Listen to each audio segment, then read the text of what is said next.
미국 중앙은행인 연방준비제도가 올 들어 세 번째로 기준금리를 인하했습니다. 추가 금리 인하는 중단할 가능성을 내비쳤습니다. 삼성전자가 올 3분기 매출 62조 원, 영업이익은 7조 7,778억 원을 기록했습니다. 반도체 영업이익이 3조 원에 턱걸이했지만 스마트폰과 TV 부분이 비교적 선전했습니다. 당정이 수도권을 비롯해서 부산과 대구, 대전 등 전국 5개 지역의 거점 간 통행시간 단축 계획을 내놨습니다. 당정은 30분대 출퇴근을 위해서 대도시권 철도망을 2배로 늘리기로 했습니다. 내년도 장기요양 보험료율이 건강보험료의 10.25% 수준으로 역대 최대로 인상됩니다. 가구별로 보면 월 평균 보험료가 2,200원가량 오르는 셈입니다. 이상 이 시각 주요 뉴스입니다.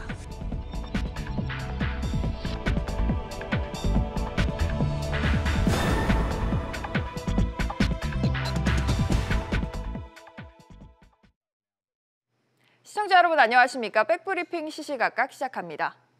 제조업이 좀처럼 살아나지 않고 있는데요. 생산 능력이 14개월 연속으로 하락한 것으로 나타났습니다. 이른 추석과 또 가을 태풍 등의 영향으로 산업 생산과 소비도 동반 감소했다고 합니다. 취재 기자 연결해 보죠. 신윤철 기자. 네, 신윤철입니다. 네, 제조업 상황이 여전히 좋지 않다고요. 네, 통계청이 오늘 발표한 9월 산업활동 동향을 보면 지난달 제조업 생산 능력은 전년 대비 2.2% 줄어 14개월 연속 하락해 역대 최장기간 하락을 경신했습니다.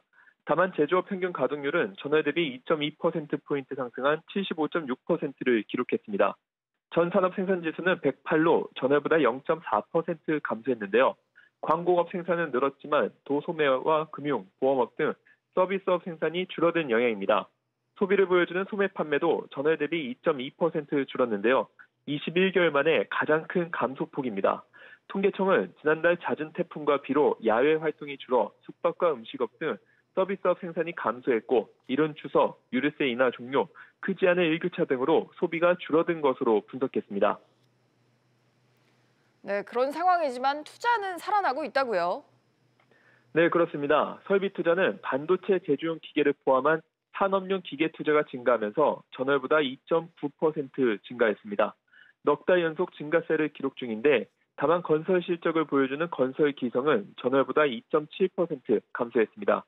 향후 경기를 예측하는 지표인 선행지수 순환 변동치는 전월보다 0.1포인트 상승해 5달 만에 반등했습니다.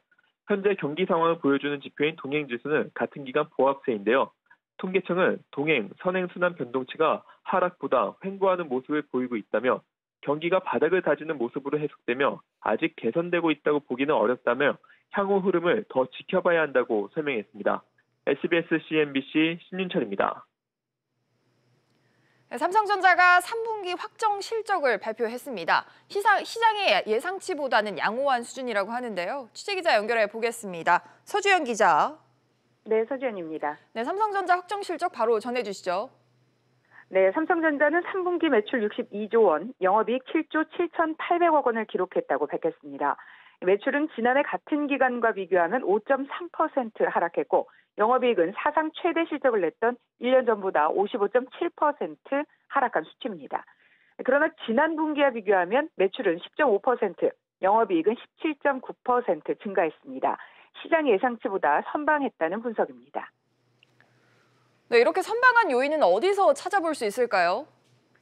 네, 일단 스마트폰 신제품 효과와 함께 디스플레이 부분의 납품 증가의 영향으로 풀이가 됩니다. 구체적으로 스마트폰을 포함한 IT 모바일 부분은 갤럭시 노트 10 흥행과 갤럭시 A 시리즈 신모델 판매 증가로 매출 29조 원, 영업이익 2조 9천억 원을 기록했습니다. 지난 2분기 영업이익 1조 5,600억 원에 그쳤던 데 비하면 2배 가까이 늘어난 수치입니다. 반도체는 이번에도 부진했습니다. 3분기 매출 17조 5,900억 원, 영업이익 3조 500억 원을 기록했습니다. 메모리의 부분 업황 부진 가격 하락세가 지속되면서 지난해 같은 기간보다 이익이 줄었습니다. 디스플레이 부문은 매출 9조 2,600억 원, 영업이익 1조 1,700억 원을 보였는데요. 중소형 디스플레이 가동률 확대와 생산성 향상 등으로 지난해 같은 기간보다 이익이 늘었습니다. 그렇군요. 앞으로 실적 전망은 어떻습니까? 네, 그렇게 밝지만은 않습니다. 4분기에는 부품 시장이 비성수기에 진입을 하고 스마트폰의 마케팅 비용이 증가할 것으로 예상되는 상황입니다. 반도체 산업은 메모리의 경우 고객사들의 재고 확보에 나서면서 지난 분기보다 수요가 소폭 증가할 전망입니다.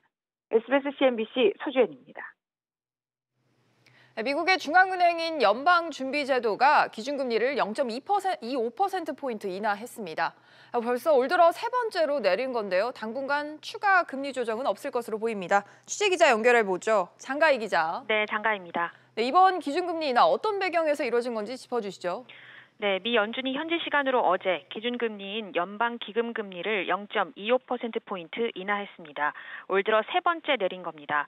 이에 따라 미국 기준금리는 1.5에서 1.75%로 낮아졌습니다. 앞서 연준은 지난 7월과 9월 두 차례에 걸쳐 기준금리를 0.25%포인트씩 내린 바 있습니다. 연준은 통화정책 성명서에서 낮은 물가 상승 압력을 고려해 기준금리를 인하하기로 했다고 설명했습니다. 현재 미국의 연간 물가 상승률은 연준의 목표치인 연 2%를 밑돌고 있습니다. 네, 지금 세계 경제 상황이 불확실한 상황이 이어지고 있는데요. 앞으로 통화정책 방향은 어떻게 될까요? 네, 올해 FOMC는 12월 10일부터 11일 한 차례 더 남아 있는데요. 연준은 경기 확장세 유지를 위해 적절히 대응할 것이라는 문구를 삭제하며 사실상 금리 인하를 중단할 것임을 시사했습니다. 제롬 파월 연준 의장은 FOMC 직후 기자회견에서 추가 금리 인하를 위해선 경기에 중대한 변화가 있어야 할 것이라고 말했습니다. 경기가 크게 악화하지 않는 한 당분간 금리를 내리지 않겠다는 뜻으로 해석됩니다. 파월 의장은 당장은 금리 인상을 고려하지 않고 있다며 금리 인상을 위해선 상당한 수준의 물가 상승이 있어야 한다고 언급했습니다. 이번 금리 결정은 만장일치는 아니었는데요. 연준 위원 10명 중 2명이 금리 인하를 반대하며 동결을 주장한 것으로 알려졌습니다. SBS CNBC 장가입니다. 시위 사태가 이어지고 있는 칠레가 다음 달로 예정된 아시아 태평양 경제협력체, 이른바 에이펙 정상회의 개최를 포기하기로 결정했습니다. 세바스티안 피네라 칠레 대통령은 현지 시간으로 어제 기자회견을 열고 11월 에이펙 정상회의와 12월 UN 기후변화협약 당사국 총회를 개최하지 않기로 결정했다고 밝혔습니다. 정부가 오는 2030년까지 수도권 등 대도시 광역 거점 간 이동 시간을 30분대로 줄이는 내용의 광역교통 2030 비전을 선포를 했습니다.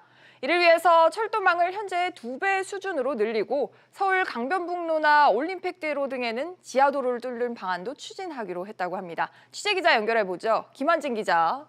네, 김한진입니다. 네, 정부가 광역교통망 개선하기 위한 정책을 발표를 했죠.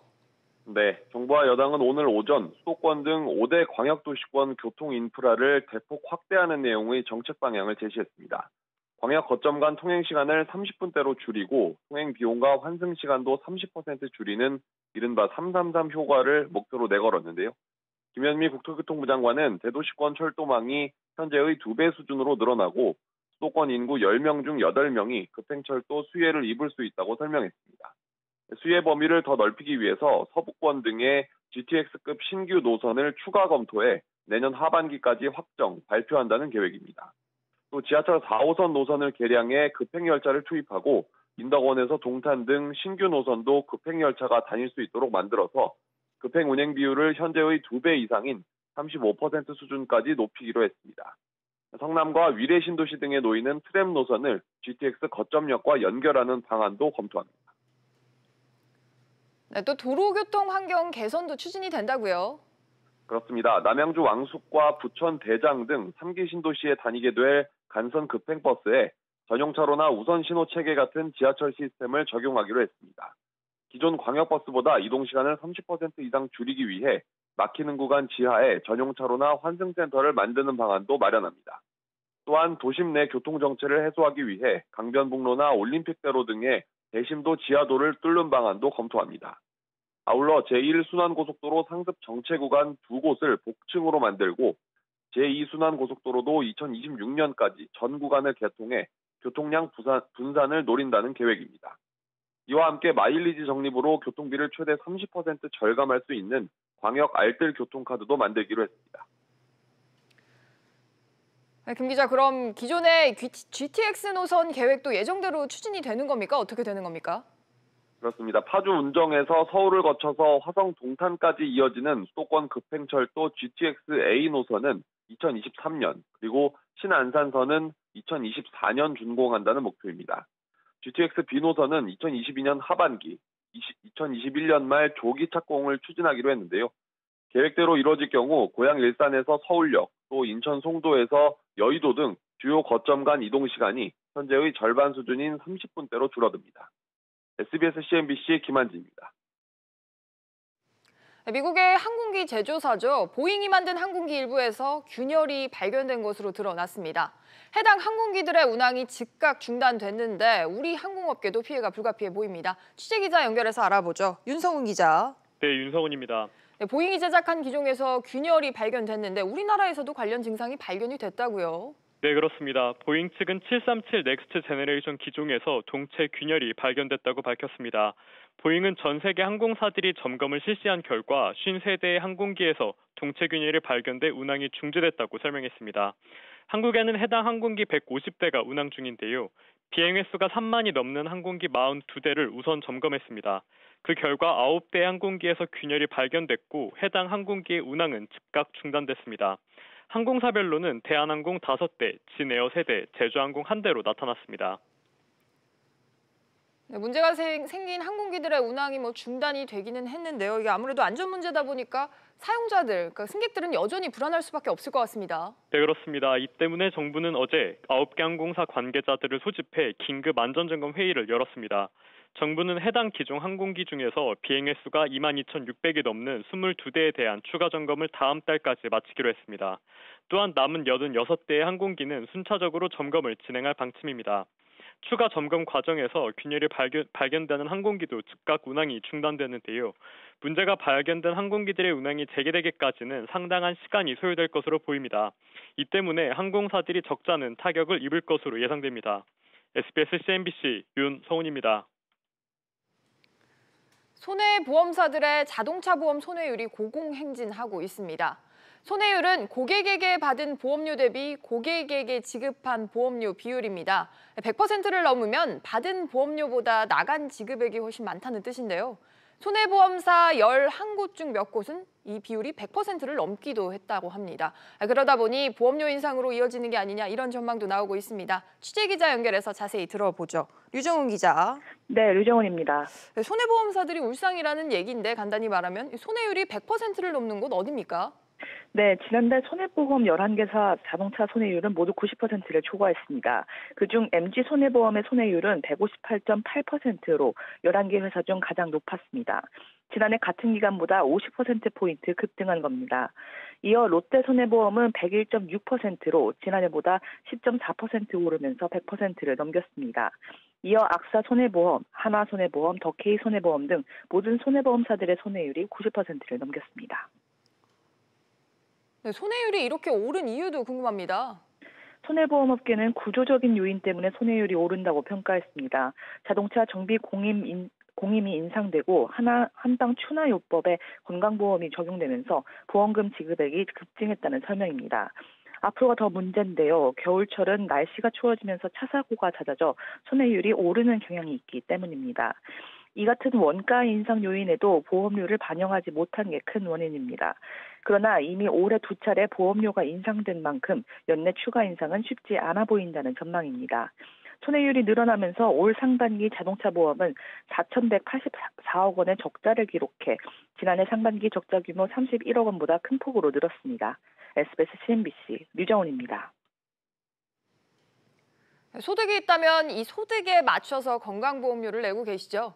그런데 이 건강보험료에 연동해서 일정 비율을 추가로 내는 보험료가 또 따로 있는데 이걸 장기요양보험료라고 합니다. 내년에 내야 할 이 장기요양보험료율이 정해졌는데 3년 연속으로 상승 곡선을 그렸습니다. 취재기자 연결해서 알아보겠습니다. 이광호 기자. 네, 이광호입니다. 네, 내년 장기요양보험료율 얼마로 정해졌습니까?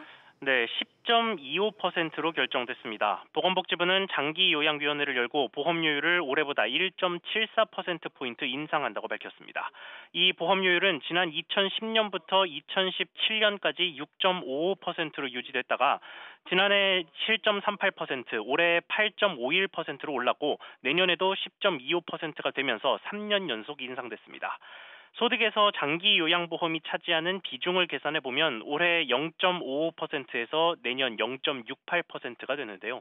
월평균 부담 액수로 보면 올해 가구당 9,069원에서 내년 11,273원으로 2,200원가량 오르는 셈입니다. 네, 이렇게 인상이 되는 거 아무래도 인구 구조와도 연관이 있을까요?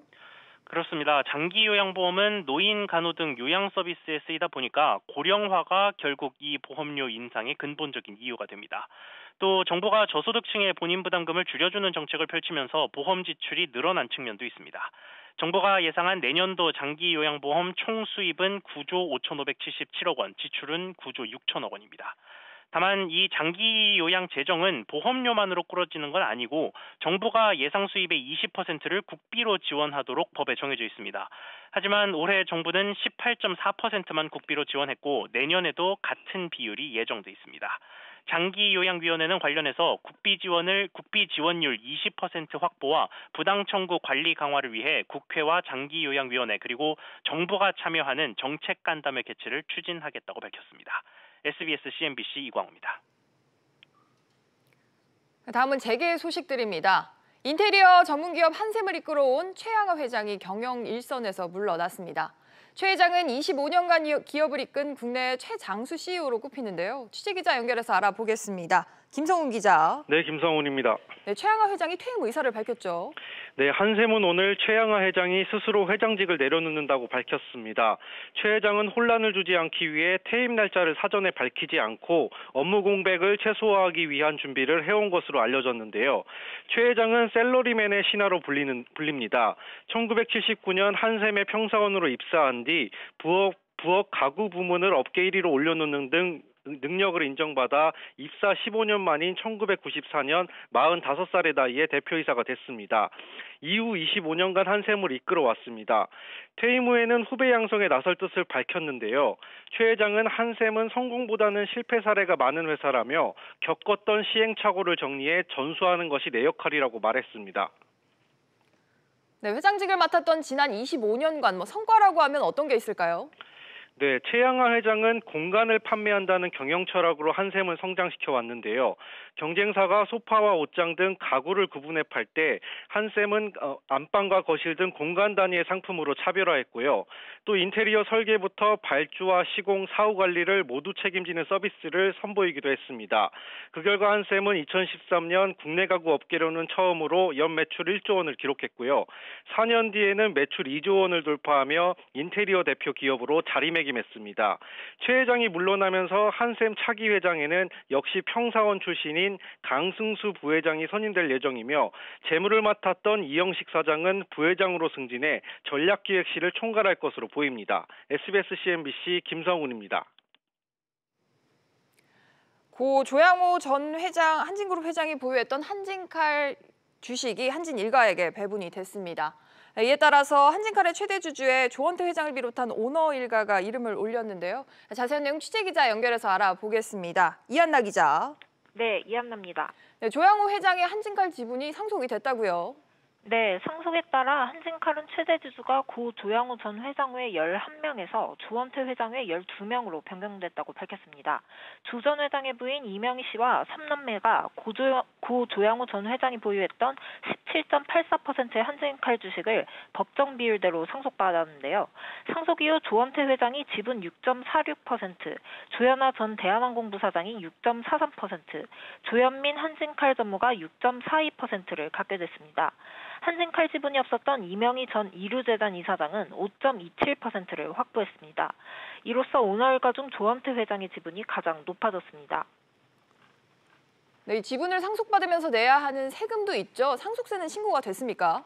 네, 조 전 회장의 가족들은 지난 29일 2,700억 원대의 상속세를 국세청에 신고했습니다. 상속세 납부액이 2천만 원을 초과할 경우 5년간 나눠서 6번에 걸쳐 내는 연부연납이 가능하게 돼 있는데요. 이에 따라 한진 일가는 향후 매년 400에서 500억 원가량을 분할 납부할 것으로 보입니다. 그런데 일부에서는 오너 일가 간의 경영권 분쟁 가능성도 있는 것으로 보고 있다고요. 네, 조원태, 조연아, 조현민 3남매의 지분율에 큰 차이가 없기 때문입니다. 때문에 이명희 전 이사장이 경영권 승계 구도에 영향을 미칠 것이라는 관측도 나오고 있습니다. 한진 오너가 지분은 28.7%, 이대주주인 사모펀드 KC자이의 지분은 15.98%입니다. SBS CNBC 이한나입니다. 한국GM이 경남 창원공장에서 근무하는 비정규직 근로자들을 감원하기로 했습니다.